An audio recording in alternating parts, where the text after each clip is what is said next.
Marwell Wildlife in Hampshire, England.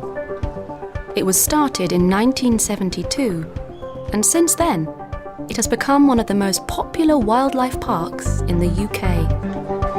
500,000 people come here every year. They come to visit well-known animals like giraffes, tigers, monkeys and rhinos, as well as more exotic animals like the snow leopard, the Somali wild ass, and the ring-tailed quachi. There are reptiles like this green tree python, and birds like these flamingos. However, Marwell Wildlife is different to other wildlife parks and zoos. It's a charity dedicated to the conservation of different species of animals. Some of these species are endangered, like the gravy zebra, with a population of just over 3,000. And some are near extinction, like the Siberian tiger, which has a population of less than 250, or the Amur leopard, with only 30 pairs of adults left in the wild. For 40 years, staff have brought animals like these to Marwell because their natural habitats, the places they live in, have been destroyed by humans and by climate change. It's a sad fact, but if these animals were left in the wild, they probably wouldn't survive. In Marwell Wildlife, they live and breed safely, and unlike many other zoos and wildlife parks, they have lots of space.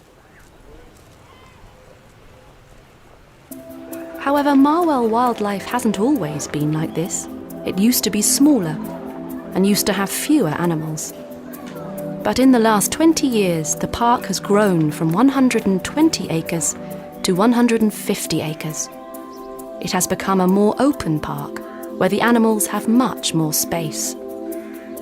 Marwell is now home to 235 different species, and in total, 1,200 animals live in the park. If it weren't for Marwell Wildlife's conservation work, many of these animals would be extinct in the wild. Sadly, though, some of them already are. This is the scimitar oryx. They are a type of antelope that used to live all over North Africa. They have always been hunted for their large horns, and now there are none left in the wild. They only live in places like Marwell Wildlife, where they are part of a breeding programme.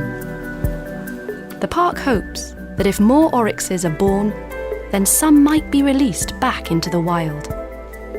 They have already done this with some oryxes, which have been released in Tunisia. The oryx breeding programme has been a huge success, but there are many other strange and beautiful creatures still in danger. If places like Marwell Wildlife didn't help, many of these amazing animals would die out completely.